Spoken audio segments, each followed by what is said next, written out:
they're claims. And here's the deal. The Father always hears him. When Jesus intercedes, the Father always hears him. He has never lost a case.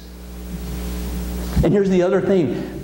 Because he's our advocate, I never have to worry that my adversary is going to try to get him to be his. Not going to happen. He's mine and he's yours. And that's what's going on in the heavens because of Jesus, the great high priest. Okay, that's still not even the point. Okay, stay with me, but we're getting a running start. So he is as human as he is divine, and Hebrews 2:16 and 17 says, "For surely it is not angels he helps, but Abraham's descendants." That's you and me. "For this reason he had to be made like his brothers in every way, in order that he might become a merciful and faithful high priest in service to God, that he might make atonement for the sins of the people." Okay, so when you read through Hebrews, these chapters I asked you, you're going to find these couple of things, and then I'm almost done. That he is able to sympathize with us to the fullest in our temptations, because he has felt what we have felt. When you read Matthew 3, I'm sorry, I'm chasing a rabbit. I think it's Matthew 3. When Jesus is led to be tempted. Check me out, Tara. Huh? Matthew 4. Okay, Matthew 4. So he feels the pressure. Jesus was tempted by Satan, remember? After this long fast. And Satan comes and says, "Oh, you got to be hungry. Oh, man. Well, I mean, since you're the Son of God, change these stones to bread and get yourself something to eat. It's okay." I mean, and so all these things, Jesus has felt the pressure that we feel of temptation. He knows our weaknesses. He knows what it is to be susceptible. He's sympathetic in our failures. He's sympathetic in our sorrows. He lost people very close to him. He's felt the death of loved ones. He's felt the pain of being betrayed by a friend. There's no step on the dark path of human sorrow that Jesus has not stepped. And so he sympathizes as our great high priest. I found this story. I got to tell this to you. And I'm a horrible storyteller, but I'll try to get through it. So there's this story about this man who was taken prisoner. And he was... when he was as a prisoner, for some reason, whatever he did was so bad, they were going to throw him like in this solitary confinement deal in this cold, dark, dank, and so they put him in chains, and they throw him in there, and he can hear the doors close behind them. And this was, for the prisoners in this particular prison, it was like they would rather die than go to this place. It was worse than death itself. And so it's like he gets in there, and it describes it as like the air was sucked out of the room. I mean, just this chill. And then he heard footsteps above him.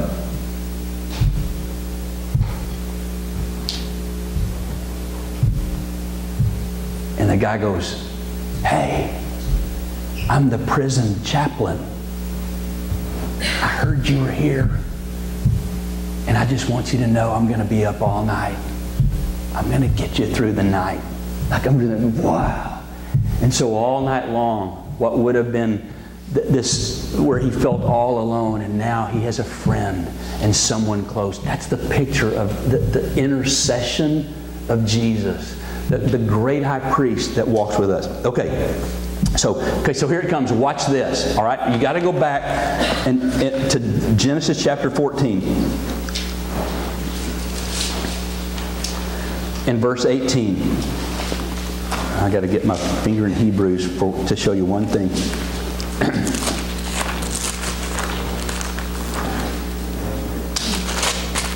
Okay.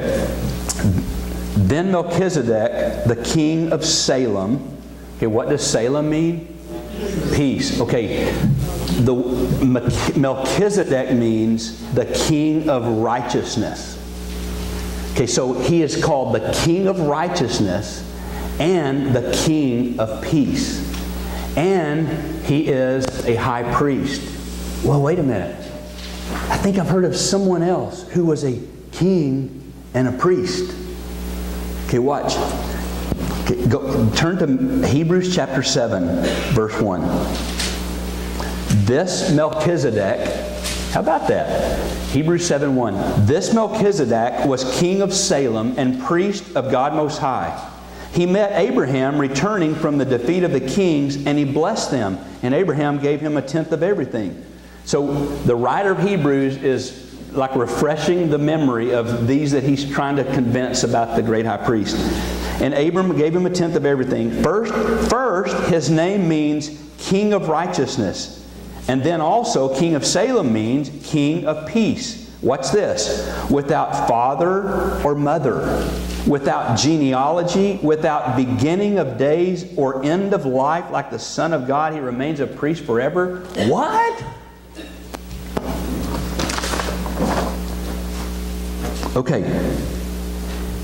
The king of righteousness, king of peace, no end of days. Who is this? Who is this? Who is this right here that it says that here comes this ancient figure with this strange dignity and this importance that comes onto the stage of time, as the writer puts it, without father and mother, without genealogy or pedigree, without beginning of days or end of life. He remains a priest forever. So here he comes. This king comes when Abraham is showing up. And he just shows up, and he's like, he's of unknown parentage, he's of unrecorded genealogy, and unchronicled existence. Nobody knows where he came from, how he got here, when, and then when he disappears in a minute, you don't hear from him again. Who is this? And then this one, watch this. Melchizedek, king of Salem, shows up with bread and wine. Wow! I'm reading that, I'm like coming out of my skin. So here he is, and then it sounds just like Jesus had no father. He came from a place in time no one knew, and just all of these things. And then he shows up as the priest, as the king of righteousness and the king of peace, and he's welcoming them to bless them, and he's got wine and bread. Wow! And I'm just wondering. It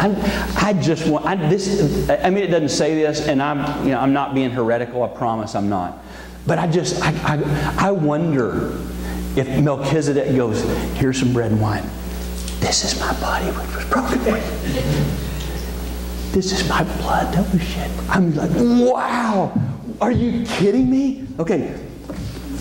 And so then and it says he blessed them. He pronounced upon him the blessing which belongs. It's like he's giving God's approval. He's speaking on behalf of God, blessing Abram for what just went on. So, and Melchizedek cheers him on. What does that sound like, Jesus or what?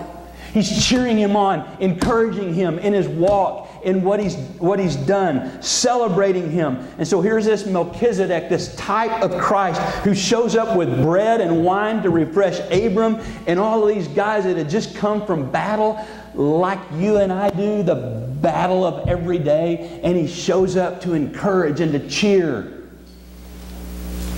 What a type of Jesus. Listen, this is crazy. What a type of Jesus, so much so that there are many. I've been tearing this apart. There are many who believe that this was none other than the Son of God. Anticipating His incarnation, and there's a guy named Dr. Andrew Bonar who said this. This is awesome. He said that Jesus was trying on the garments of His humanity a little in advance of time. That may not be so. It may not be. But it's like there's all these similarities. And so Dr. Bonar said, it's like Jesus goes, Daddy, I'm just going to go try this stuff on. I mean, I know it's not for a few thousand years. And he comes okay, never mind. Isn't that exciting? Listen, the picture of Jesus and everything He has done on our behalf is in Genesis 14. Are you kidding me? Does anybody want to dance? I'm serious. I mean, we could stand up here and let me read you this scripture, king of whatever, and I'm going, I want to dance. I'm going to dig in here and find it. Don't just preach at me. Let's dance together. Yeah. Like, come on, Jesus. Isn't that incredible? The picture of Jesus, the shed blood, and the victorious Jesus who's at the right hand of God making intercession for you, taking the bows of your prayers going, Father, answer this for Jan. God, oh, she's been praying. Oh, God, in my name. Because of the blood, because you and I are in covenant, God, answer this. And he runs back and goes, and now here's Stoney's. Okay, Father.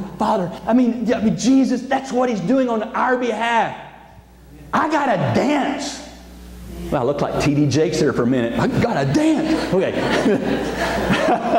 I've been watching him a little too much. I love him. All right. Tell me what you heard. I know that was some of that was kind of got a little scholastic, and I'm sorry. I'm not that way. Yeah. I think one thing I noticed